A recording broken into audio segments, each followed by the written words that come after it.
Des brutes lui ont agriffé sa chemise et ont crié. Elle l'a poussé dans un casier. Kira Thorne rajusta son sweat à capuche trop grand pour la 100e fois ce matin, le tirant vers le bas pour couvrir autant que possible sa petite silhouette. Du haut de son 1m50 à peine, avec des cheveux bouclés indomptables et d'épaisses lunettes qui semblaient engloutir la moitié de son visage, elle avait appris très tôt que l'invisibilité était sa meilleure défense au lycée Henri IV. Le bâtiment en briques tentaculaires, avec son labyrinthe de couloirs et son flot incessant d'élèves, était devenu sa prison depuis 3 mois, depuis que sa famille avait déménagé de Bretagne. Elle serra plus fort les bretelles usées de son sac à dos en se frayant un chemin dans le couloir bondé, esquivant les groupes d'élèves qui remarquaient à peine son existence. Le soleil matinal filtrait à travers les hautes fenêtres, projetant de longues ombres sur les sols cirés où ses baskets crissaient doucement à chaque pas prudent. Sa destination était toujours la même, la bibliothèque, où elle pouvait disparaître parmi les piles de livres et faire comme si le monde extérieur n'existait pas. Eh bien, qu'est-ce qu'on a là » La voix traversa le brouhaha matinal comme une lame. L'estomac de Kira se noua lorsqu'elle reconnut le ton moqueur de Maxime Dubois, le roi autoproclamé du lycée Henri IV. Du haut de son 1m85, avec des cheveux blonds parfaitement coiffés et une assurance insolente qui venait du fait qu'on ne lui avait jamais dit non, Maxime attirait l'attention partout où il allait. Sa veste de baseball moulait ses larges épaules et ses yeux verts brillaient d'une lueur cruelle qui donnait la chair de poule à Kira. À ses côtés se tenaient ses fidèles disciples, Théo le Gall, un rouquin trapu avec des taches de rousseur et une moue permanente, et Antoine Rossi, dont les cheveux bruns étaient toujours gominés et dont le rire ressemblait à des craies sur un tableau noir. Ensemble, ils formaient un triangle intimidant qui bloquait le chemin de Kira vers la bibliothèque. « Regardez les gars, c'est la petite souris », continua Maxime, sa voix dégoulinant d'une fausse sympathie. « Tu essaies toujours de te cacher dans cette tente que tu appelles un sweat ?»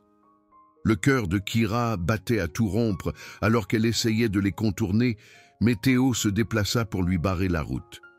Les élèves commencèrent à ralentir, sentant le drame, mais aucun n'osa intervenir. C'était le territoire de Maxime, et tout le monde savait qu'il valait mieux ne pas le défier. « J'essaie juste d'aller en cours », murmura Kira, sa voix à peine audible au-dessus du bruit du couloir. « Qu'est-ce que tu as dit ?» Maxime porta sa main à son oreille de manière théâtrale. « Je ne t'entends pas avec tous ces marmonnements. Peut-être que si tu ne t'habillais pas comme une clocharde, les gens auraient peut-être envie d'écouter ce que tu as à dire. » Antoine ricana et Théo fit craquer ses doigts. Le son fit sursauter Kira, une réaction qui sembla ne faire que les encourager davantage. Ce qu'ils ne savaient pas, ce que personne au lycée Henri IV ne savait, c'est que Kira étudiait le Krav Maga depuis l'âge de 8 ans. Son père, un ancien contractuel militaire, avait insisté pour qu'elle apprenne à se défendre après un cambriolage dans leur ancienne maison. Pendant des années, elle s'était entraînée 3 fois par semaine, apprenant à retourner la force d'un agresseur contre lui-même, à frapper avec précision et avec un effet dévastateur. Mais elle ne pouvait pas utiliser ses compétences, pas ici, pas contre d'autres élèves. Son père lui avait martelé que les arts martiaux étaient réservés aux situations de vie ou de mort, pas aux conflits de cours d'école. La violence doit toujours être le dernier recours, lui avait-il dit d'innombrables fois. Éloigne-toi quand tu peux, bats-toi seulement quand tu dois. Alors, elle endurait. Jour après jour, semaine après semaine, elle ravalait sa fierté et son entraînement, se disant que ça allait s'améliorer, qu'ils allaient s'ennuyer et passer à quelqu'un d'autre. Elle avait tort. Les incidents ont augmenté lentement au début. Maxime laissait tomber accidentellement ses livres de ses mains dans le couloir, en voyant des papiers s'éparpiller sur le sol pendant que les élèves les enjambaient sans un regard. Théo la bousculait assez fort pour la faire trébucher contre les casiers, le bruit métallique résonnant dans le couloir. Antoine faisait des commentaires bruyants sur son apparence chaque fois qu'elle passait, chaque mot étant soigneusement choisi pour maximiser l'humiliation. La cantine était devenue un champ de mines. Kira apprit à chronométrer soigneusement son entrée, attendant que Maxime et sa bande soient déjà assis avant de se déplacer. Elle attrapait un sandwich et trouvait une table vide dans le coin, espérant manger en paix. Mais la paix était un luxe qu'elle ne pouvait pas se permettre. « Hé, la souris !» La voix de Maxime résonna dans toute la cantine pendant le déjeuner d'un mardi particulièrement cruel. « Pourquoi tu ne viens pas t'asseoir avec nous? On promet de ne pas mordre. » Toute la cantine se tourna pour regarder Kira se figer, son sandwich à la dinde à moitié chemin de sa bouche.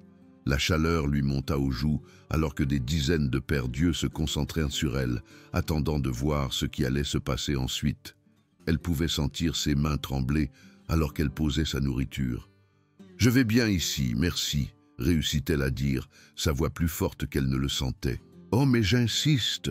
Maxime se leva, sa chaise grinçant contre le sol. « Théo, Antoine, pourquoi vous n'allez pas escorter notre ami ici ?» Les deux garçons se levèrent comme des chiens d'attaque dressés, leur sourire prédateur.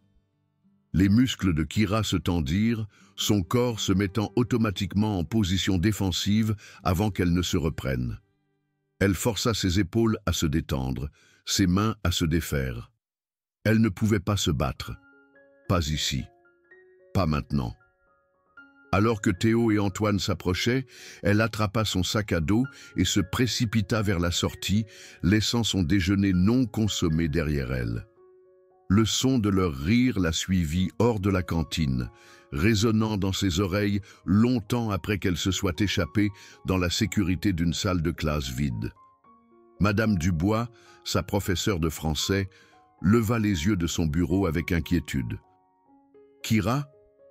Tout va bien, ma chérie ?»« Je vais bien, » mentit Kira, s'installant à un bureau près de la fenêtre. « Je voulais juste lire un peu avant le cours. » Madame Dubois l'étudia pendant un moment, ses yeux bienveillants voyant plus que Kira ne voulait révéler. Mais elle se contenta de hocher la tête et reprit son travail. C'était la même réponse que Kira recevait de tous les professeurs. Ils voyaient ce qui se passait, mais personne ne voulait s'impliquer. Il était plus facile de détourner le regard, de prétendre que la cruauté adolescente était juste une partie normale de la croissance. Le gymnase était un autre champ de bataille. Pendant l'éducation physique obligatoire, Maxime jetait accidentellement des ballons sur sa tête pendant la balle aux prisonniers, les sphères de caoutchouc entrant en contact avec des bruits sourds qui lui laissaient les oreilles bourdonnantes. Monsieur Martin, le professeur de sport, sifflait et disait que c'était un accident, mais le sourire narquois sur le visage de Maxime racontait une autre histoire. « Désolé, la souris », disait-il avec une fausse sincérité. « Je suppose que tu dois travailler tes réflexes. » Si seulement il connaissait ses réflexes, si seulement il savait qu'elle aurait pu attraper ce ballon et le lui renvoyer assez fort pour le faire tomber à la renverse. Mais elle serrait les dents et frottait son épaule meurtrie, gardant sa rage pour son sac de frappe à la maison. Les vestiaires étaient le pire. Loin des regards attentifs des professeurs, Maxime et ses amis se sentaient libres d'intensifier leurs tourments. Il cachait ses vêtements pendant qu'elle se douchait, la forçant à chercher frénétiquement enveloppée dans une serviette. Il claquait les portes des casiers près de sa tête, les bruits métalliques la faisant sursauter. Une fois, ils ont rempli son sac à dos de mousse à raser, ruinant ses manuels et ses devoirs. Malgré tout, Kira restait silencieuse. Elle nettoyait les dégâts, remplaçait ses affaires et essayait de se convaincre qu'en les ignorant, il perdrait tout intérêt. Mais les brutes se nourrissent des réactions, et sa détresse évidente ne faisait que les rendre plus affamés. Le point de rupture est survenu un vendredi après-midi à la mi-novembre. Kira se rendait à son casier après le cours de biologie, son esprit concentré sur le week-end à venir et le répit béni de 2 jours face aux tourments de Maxime. Elle pensait aux nouvelles techniques de Krav Maga que son instructeur lui avait montrées la veille, des combinaisons complexes qui nécessitaient un timing parfait et une forme parfaite. Elle n'a pas remarqué Maxime et ses amis qui l'attendaient près de son casier jusqu'à ce qu'il soit trop tard. « La voilà !» annonça bruyamment Maxime, attirant l'attention des élèves à proximité. La fille invisible elle-même. Kira s'approcha prudemment, sa clé prête à ouvrir rapidement son casier et à prendre ses affaires. Mais alors qu'elle atteignait le cadenas à combinaison, la main de Théo jaillit et lui attrapa le poignet. « Pas si vite, la souris, ricana-t-il. On veut te parler. »« Lâche-moi » dit Kira, essayant de libérer son bras. Mais la prise de Théo était forte, ses doigts s'enfonçant dans sa peau. « Tu sais ce que je pense ?» Maxime s'approcha, sa présence la dominant. « Je pense que tu caches quelque chose. Personne n'est un tel loser sans raison. » « Peut-être qu'elle a des cicatrices sous ce sweat à capuche, » suggéra Antoine avec un rire cruel. « C'est peut-être pour ça qu'elle se couvre tout le temps. » Les yeux de Maxime s'illuminèrent d'un intérêt malveillant. « C'est ça, la souris. Tu caches quelque chose là-dessous ?» Avant que Kira ne puisse réagir, la main de Maxime jaillit et attrapa le devant de son sweat à capuche. Le tissu s'étira et tira alors qu'il tirait dessus, essayant de le soulever. Les mains de Kira volèrent à sa chemise, essayant de la retenir, mais Maxime était plus fort et plus déterminé. « Arrête !» cria-t-elle, sa voix se brisant de panique et de rage. « Laisse-moi tranquille !» Mais Maxime ne s'arrêta pas. Au contraire, sa détresse sembla l'alimenter. Il tira plus fort, le tissu se tendant contre sa prise. Les élèves commencèrent à se rassembler, formant un cercle autour de la confrontation. Certains sortirent leur téléphone, prêts à enregistrer ce qui allait se passer ensuite. « Allez, la souris !» railla Maxime, ses doigts tordus dans son sweat à capuche. « Qu'est-ce que tu as si peur de nous montrer ?» C'est alors que Kira la vit. Léa Moreau se tenait au bord de la foule, ses yeux sombres, grands ouverts d'inquiétude. Léa était tout ce que Kira n'était pas, confiante, populaire, belle. Ses longs cheveux noirs tombaient en vagues parfaites autour de ses épaules, et son sourire pouvait illuminer une pièce. Elles étaient partenaires de laboratoire en chimie depuis un mois, et Léa avait toujours été gentille avec elle, la traitant comme une vraie personne au lieu d'une nuisance à ignorer. « Maxime, arrête !» dit Léa, se frayant un chemin à travers la foule. « Laisse-la tranquille. » La prise de Maxime sur le sweat à capuche de Kira se relâcha légèrement alors qu'il se tournait pour faire face à Léa. « Eh bien, si ce n'est pas la bienfaitrice, ça ne te concerne pas, Léa. »« Ça me concerne quand tu attaques quelqu'un qui ne peut pas se défendre, » répondit Léa, sa voix stable malgré la tension dans l'air. L'expression de Maxime s'assombrit. « Tu sais quoi, Léa ?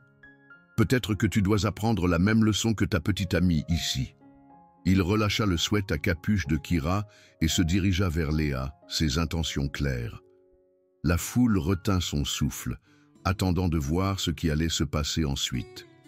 Léa resta sur ses gardes, mais Kira pouvait voir la peur dans ses yeux. Et c'est alors que quelque chose à l'intérieur de Kira craqua. Des années d'entraînement, des mois d'humiliation et toute une vie à se faire dire de s'éloigner ne signifiaient soudainement plus rien. Maxime avait franchi une limite en menaçant Léa, et Kira n'allait pas le laisser blesser la seule personne qui lui avait montré de la gentillesse. « Éloigne-toi d'elle » dit Kira, sa voix portant un tranchant dangereux qui fit hésiter Maxime. Il se retourna vers elle avec un rire. « Oh, regarde !» La souris a retrouvé sa voix. « Qu'est-ce que tu vas faire, la bizarre ?»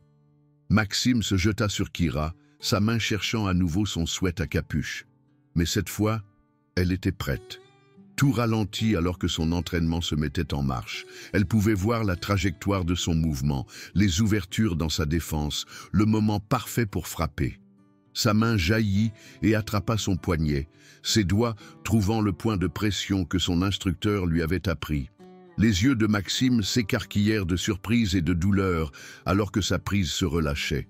Avant qu'il ne puisse réagir, Kira pivota sur son talon et utilisa son propre élan contre lui, le faisant trébucher en arrière. « Qu'est-ce que le diable ?» commença à dire Maxime, mais Kira n'avait pas fini. Elle s'avança, sa petite silhouette rayonnant soudainement de confiance et de puissance. J'ai dit « Éloigne-toi d'elle ». Théo et Antoine se déplacèrent pour la flanquer, mais Kira calculait déjà les angles et les distances. Lorsque Théo la frappa, elle se baissa sous son bras et balaya ses jambes, le faisant s'écraser au sol. Antoine hésita un instant, reconsidérant clairement ses choix de vie, mais le cri de colère de Maxime le poussa à l'action. Antoine chargea sur elle comme un taureau, tout en muscles et sans technique. Kira se décala au dernier moment et attrapa son bras tendu, utilisant son poids et son élan pour le faire basculer par-dessus son épaule. Il heurta le sol durement, le souffle coupé. La foule haleta, les téléphones enregistrant chaque instant. Maxime fixa ses amis tombés avec incrédulité avant de se retourner vers Kira avec de la rage dans les yeux. « Petite bizarre !» grogna-t-il, ramenant son poing en arrière. « Je vais te détruire !» Le coup de poing de Maxime arriva vite et fort, mais Kira s'y attendait. Elle se pencha en arrière, laissant son poing siffler devant son visage, puis attrapa son bras tendu et le tordit. Maxime cria de douleur alors que Kira appliquait une pression sur son articulation du coude, le forçant à se mettre à genoux. « Tu veux savoir ce que je cache ?» dit Kira, sa voix calme et contrôlée malgré le chaos autour d'eux. « Je cache le fait que j'aurais pu mettre fin à ça il y a des mois. Je cache le fait que j'ai été entraîné à blesser les gens. Et j'ai choisi de ne pas utiliser cet entraînement parce que je pensais que tu finirais par grandir. » Elle appliqua plus de pression et Maxime haleta de douleur. « Mais tu viens de faire une erreur. Tu as menacé quelqu'un à qui je tiens. Et maintenant, j'en ai fini de faire la gentille. » Maxime essaya de se libérer, mais la prise de Kira était de fer. Elle l'avait complètement à sa merci et tout le monde dans le couloir pouvait le voir. Le grand Maxime Dubois, terreur du lycée Henri IV, était à genoux et impuissant. « S'il te plaît, » gémit Maxime, sa façade arrogante se fissurant. « S'il te plaît, je suis désolé, je te laisserai tranquille. » Pendant un instant, Kira sentit la tentation de le blesser, de lui faire payer chaque humiliation, chaque moment de peur, chaque larme qu'elle avait versée à cause de sa cruauté. Elle pouvait sentir le pouvoir la traverser, la connaissance qu'elle pouvait lui casser le bras d'une simple torsion de son poignet. Mais elle ne le fit pas. Au lieu de cela, elle le regarda avec quelque chose qui aurait pu être de la pitié. « Je ne vais pas devenir comme toi, » dit-elle doucement. « Mais si tu me touches à nouveau, moi ou Léa, si tu blesses quelqu'un qui ne peut pas se défendre, je ne serai pas aussi miséricordieuse la prochaine fois. » Elle le relâcha et Maxime recula en titubant, agrippant son bras. Théo et Antoine étaient déjà en train de se relever, leurs visages rouges de honte et de douleur. « Ça va ?» Léa apparut aux côtés de Kira, ses yeux brillants d'admiration et d'inquiétude. « Je vais bien, » dit Kira, soudain consciente de tous les regards sur elle. Le couloir était silencieux, à l'exception du bruit de Maxime et de ses amis qui se retiraient, leur réputation en ruine. « C'était incroyable, » murmura Léa. « Où as-tu appris à faire ça ?»« Mon père me l'a appris, » répondit Kira, ses mains tremblant encore de l'adrénaline. « Il a dit que je ne devrais l'utiliser que pour me protéger ou protéger quelqu'un à qui je tiens. » Le sourire de Léa était radieux. « Quelqu'un à qui tu tiens ?» Kira sentit ses joues brûler, mais elle acquiesça. « Ouais, quelqu'un à qui je tiens. » La foule commença à se disperser, les élèves chuchotant avec excitation à propos de ce dont ils avaient été témoins. L'histoire se répandrait dans toute l'école comme une traînée de poudre, mais pour une fois, Kira ne se souciait pas d'être le centre d'attention. Dans les jours qui suivirent, le lycée Henri IV sembla être un endroit différent.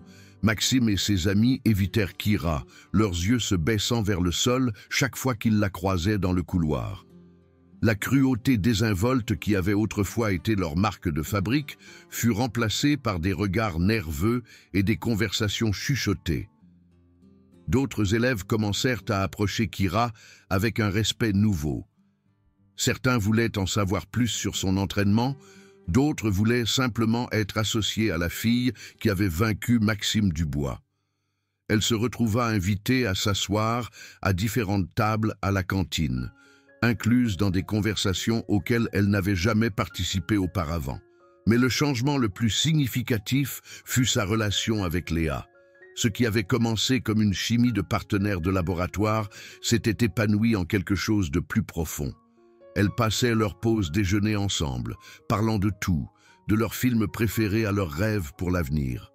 Léa avait une façon de faire en sorte que Kira se sente vue et valorisée, non seulement pour ses compétences de combat, mais pour ce qu'elle était en tant que personne. « J'ai toujours pensé que tu étais intéressante », admit Léa un après-midi, alors qu'elles étaient assises dans la cour, partageant un paquet de chips. « Mais je ne savais pas comment t'approcher. Tu semblais si sur la défensive. »« Je me protégeais », dit Kira, regardant un groupe de jeunes élèves jouer au frisbee sur l'herbe. « J'ai été la nouvelle assez de fois pour savoir que se démarquer signifie généralement se faire blesser. »« Mais tu t'es démarqué quand même », souligna Léa, « mais pas de la façon dont tu t'y attendais. » Kira sourit, pensant à combien sa vie avait changé en si peu de temps. « Mon père a toujours dit que parfois, il faut se battre pour ce qui est juste, même quand on n'en a pas envie. » 2 semaines après la confrontation, Kira fut surprise de trouver Maxime qui l'attendait près de son casier après l'école. Il avait l'air plus petit d'une certaine manière, ses épaules affaissées et son assurance habituelle remplacée par une énergie nerveuse. « Je peux te parler ?» demanda-t-il, sa voix manquant de son arrogance habituelle. Kira l'étudia pendant un moment, sa main se déplaçant instinctivement vers la bretelle de son sac à dos. « Qu'est-ce que tu veux, Maxime ?» « Je voulais m'excuser, dit-il, les mots sortant précipitamment. Ce que je t'ai fait, ce que nous avons fait, c'était mal. Je le sais maintenant. »« Tu le sais maintenant ?» répéta Kira, sa voix sceptique. « Tu ne savais pas que c'était mal quand tu le faisais ?» Le visage de Maxime rougit. « Je pensais... Je ne sais pas ce que je pensais. Je suppose que j'aimais me sentir puissant, et tu étais une cible facile. Mais te voir te défendre, voir à quel point tu es vraiment forte, ça m'a fait réaliser à quel point j'étais pathétique. S'excuser n'annule pas des mois de tourments, dit Kira fermement. Ça n'efface pas la peur ou l'humiliation. Je sais, acquiesça Maxime, je ne peux pas revenir sur ce que j'ai fait. Mais je peux promettre que ça ne se reproduira plus, ni à toi, ni à personne d'autre. Kira considéra ces mots, voyant quelque chose dans ses yeux qu'elle n'avait pas vu auparavant, un remords sincère. Les actes sont plus éloquents que les paroles, Maxime. Si tu veux vraiment te faire pardonner, prouve-le en étant meilleur. Je le ferai, dit-il sincèrement. Je le promets. Alors que Maxime s'éloignait, Kira sentit un poids se soulever de ses épaules. La confrontation avait changé plus que son statut à l'école. Elle avait changé sa compréhension d'elle-même. Elle avait appris que la force ne se résumait pas à la capacité physique ou aux compétences de combat. Il s'agissait de savoir quand se battre et quand faire preuve de miséricorde, quand se défendre et quand reculer. Léa apparut à ses côtés, ayant observé l'échange à distance. « Comment te sens-tu » demanda-t-elle. « Libre », répondit Kira, se surprenant elle-même par l'honnêteté de la réponse. « Pour la première fois depuis des mois, je me sens libre. » Elles sortirent de l'école ensemble, le soleil de l'après-midi projetant de longues ombres sur le parking. Kira ne ressentait plus le besoin de se cacher dans des sweats à capuche trop grands ou d'éviter le contact visuel avec ses camarades de classe. Elle avait trouvé sa voie, sa force et quelque chose d'encore plus précieux. Elle avait trouvé quelqu'un qui la voyait pour ce qu'elle était vraiment. La fille qui avait autrefois été invisible était maintenant impossible à ignorer. Non pas parce qu'elle recherchait l'attention, mais parce qu'elle avait appris à se tenir droite et à affronter le monde avec confiance. Le lycée Henri IV ne serait plus jamais le même, et elle non plus. Alors qu'elles atteignaient la rue, Léa glissa sa main dans celle de Kira, leurs doigts s'entrelaçant naturellement. « Tu veux aller prendre un café ? Je connais un super endroit en centre-ville. » Kira sourit, sentant la chaleur du contact de Léa, et la promesse de ce qui allait suivre. « J'aimerais bien. » L'histoire de la fille silencieuse qui s'est défendue deviendrait une légende au lycée Henri IV, transmise à travers les générations d'élèves qui entendaient des chuchotements dans les couloirs à propos du jour où tout a changé. Mais pour Kira, il ne s'agissait pas de devenir une légende. Il s'agissait de trouver le courage d'être elle-même, de protéger ce qui comptait et de ne plus jamais laisser personne la faire se sentir petite.